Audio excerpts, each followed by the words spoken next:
Hello, hello, my soya fan bam. So we've made it. We've made it to that joyous time of year. Yes, we are about to embark upon a new growth season. And it's nothing like it, like the joy that comes from it. But we all know that every growth season, we fight a noble fight. We fight against a plague that literally seems as though it just comes in our happy, special places, our sanctuaries, our gardens, and tries to destroy not just our happiness, but tries to destroy our plant babies. Try to destroy and eat our food before we get a chance to eat it. Yes, I'm talking about pests.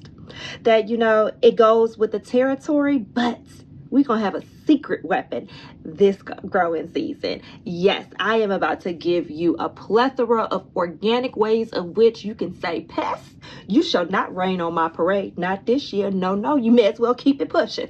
All right, so let's talk about ways of which we can deter these pests. We can get rid of this plague.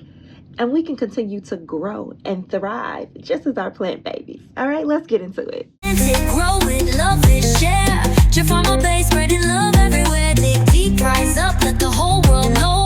There's always room to grow, always room to grow. There's always room to grow, always room to grow.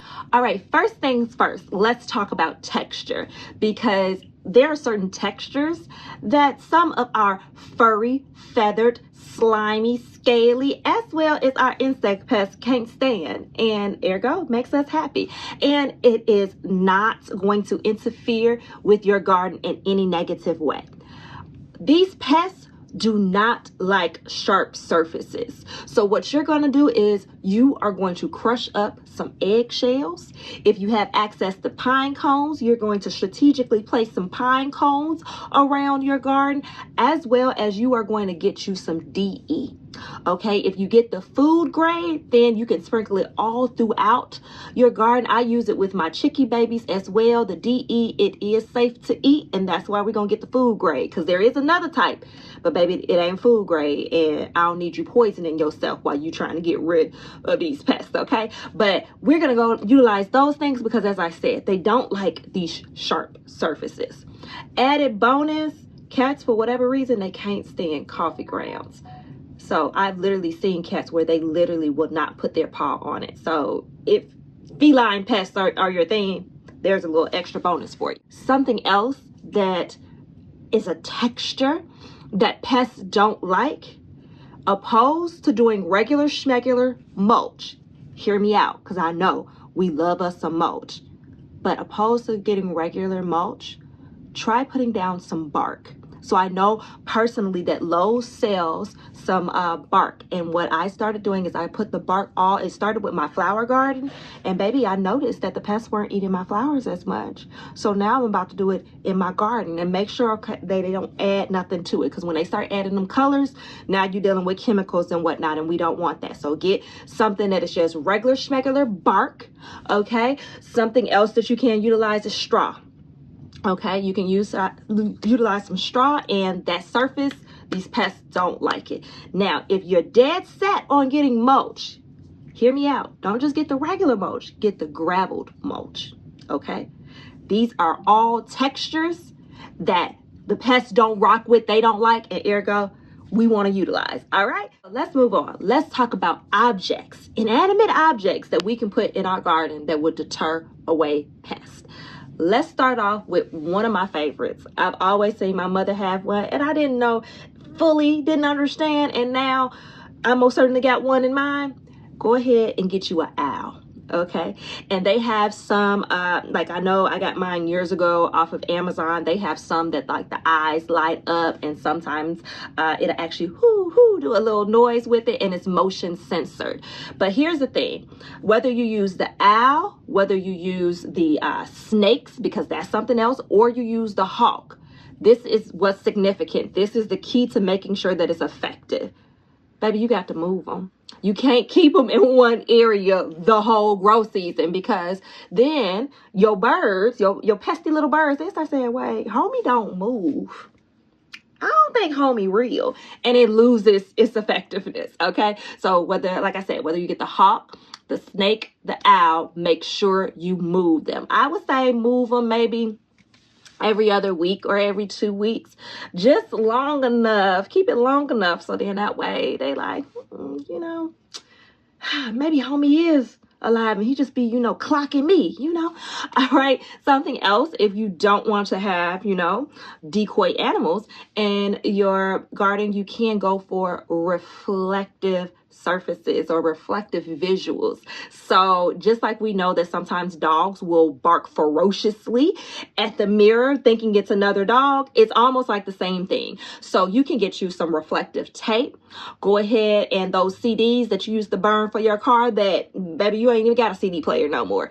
It's time to upcycle them, okay? You can utilize that. You can get you some pinwheels. You can get some of those silver chimes, because in addition to it, it's also going to make noise too, which will deter some pests as well. But get these things and place them strategically around your garden, and that will actually help deter quite a few of our pests as well.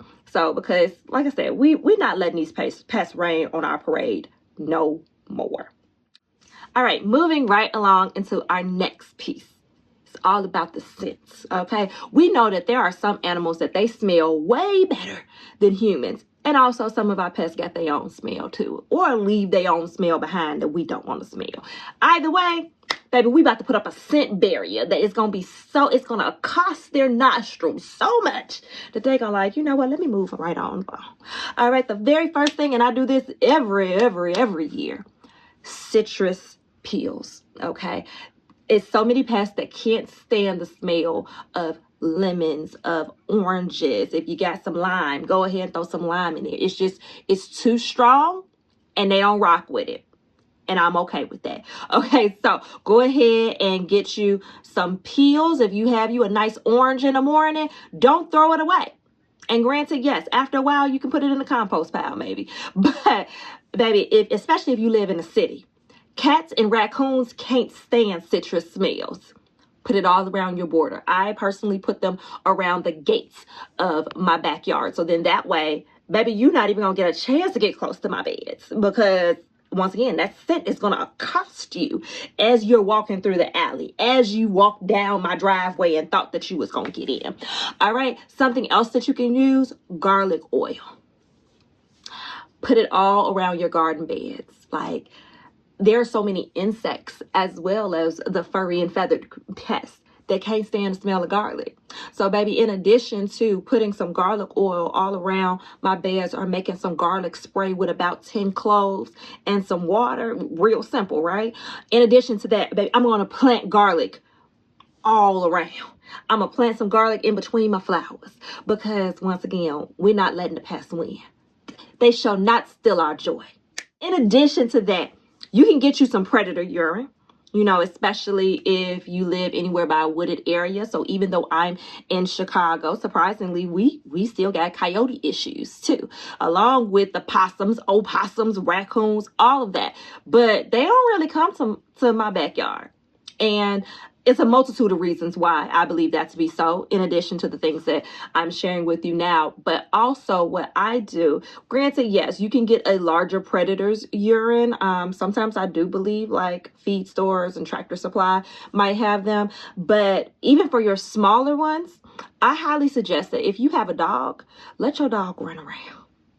Let your dog do what dogs do and put their scent everywhere. And I even noticed, even though I have a girl dog, I have a girl pit bull, she will go out, and we usually only attribute this to the male animals, about them, you know, peeing everywhere, marking their territory. Baby, the girls do it too.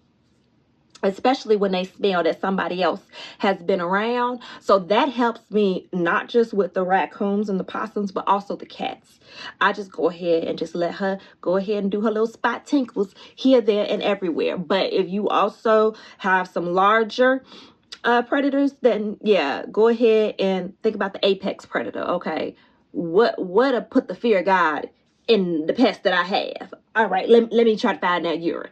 All right, and just make sure that you're strategic with it, because you don't want that urine on your plants. So if you have a fence, I will go ahead and just put it around the fence area, because you know.